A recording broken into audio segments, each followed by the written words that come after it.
અમદાવાદમાં Devang Mehta IT awards 2025 તથા મેવરિક effect AI challenge 2025નું આયોજન કરાયું.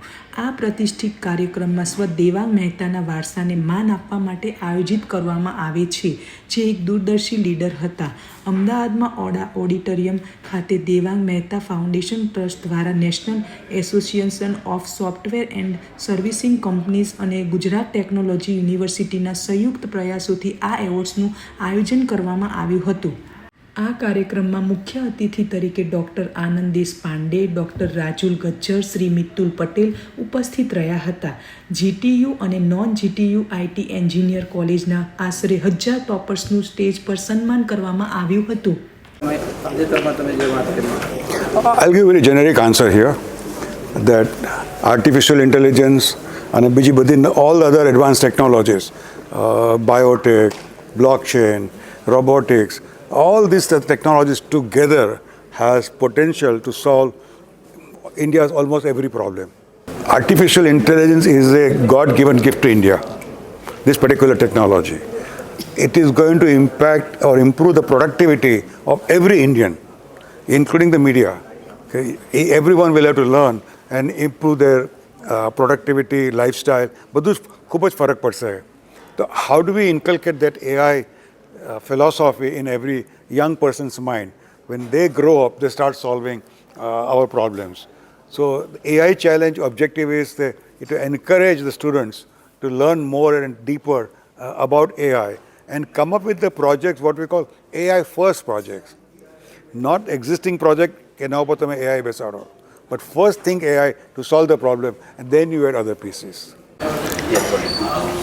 આજે આપણે દેવાંગ મહેતા આઈટી એવોર્ડ્સ અને હરીશ મહેતાની જે છે એ મેવરિક ઇફેક્ટ એઆઈ એવોર્ડ્સ, એ બે એવોર્ડ્સ માટે મળ્યા છે. પહેલું આ એક એઆઈ એવોર્ડ્સવાળું જો વાત કરું તો એઆઈ બધા જ જાણે છે કે આજે ઓલરેડી અહીંયા આવી ચૂક્યું છે, આવનાર નથી, એ આવી ચૂક્યું છે. જો ટેકનોલોજી પોઈન્ટ ઓફ વ્યૂ કે એન્જિનિયરિંગ અને જેટલા બી પ્રોફેશનલ કોર્સીસની જો આપણે વાત કરીએ તો એમાં એ ઓલરેડી આવી ચૂકેલું છે.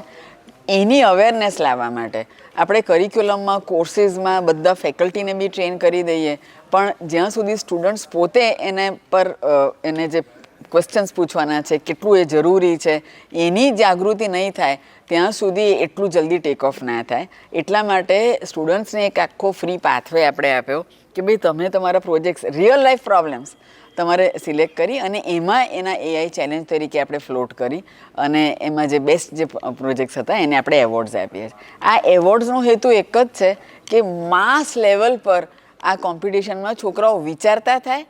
એવોર્ડ્સ તો નેચરલી 1, 2, 3ને આપણે એવોર્ડ્સ આપીશું, પણ એક બહુ જ મોટા લેવલે આનું એક પેનિટ્રેશન થાય, ક્વેશ્ચન્સ આવે, સો દેટ એ લોકોને પોતાના ડોમેનમાં પણ એક આ એઆઈ કેવી રીતે લાવવું. બીજું છે કે આ overall Devang Mehta awards project base learning, જેને આપણે સ્ટાર્ટઅપ્સ કહીએ, ઓન્ટરપ્રેન્યોર્સ કહીએ કે જોબ ગીવર્સ કહીએ, તો એને માટે બાળકોએ અત્યારે જે આપણે ઘણીવાર તમે અત્યારે ક્વેશ્ચન્સ પૂછો છો કે ભાઈ એઆઈ આવશે એટલે જોબ જતી રહેશે, જોબના પ્રોફાઇલ બદલાઈ જશે, તો એ કેવા જોબ્સ એ લોકો ક્રિએટ કરી શકે એને માટેના પ્રોજેક્ટ્સ, પ્રોબ્લેમ સ્ટેટમેન્ટ્સ લઈ અને એના જે બેસ્ટ સોલ્યુશન્સ હતા. એટલે વન્સ અગેન આ બી એક આખું એકોસિસ્ટમ ક્રિએટ કરે છે કે ભાઈ આપણે જોબ ગીવર્સ કેવી રીતે બનવું, નવા આઈડિયાઝ કેવી રીતે ઇમ્પ્લિમેન્ટ કરવા, અને એને માટેનું ઇન્ડસ્ટ્રી એઝ વેલ એઝ એકેડેમિયાનું આપણે મેન્ટરિંગ અને હેન્ડ હોલ્ડિંગ કરીએ છીએ, જેથી કરીને ગ્રાઉન્ડેડ સોલ્યુશન્સ એ લોકોને આવે અને જે સોસાયટીને કામ લાગે.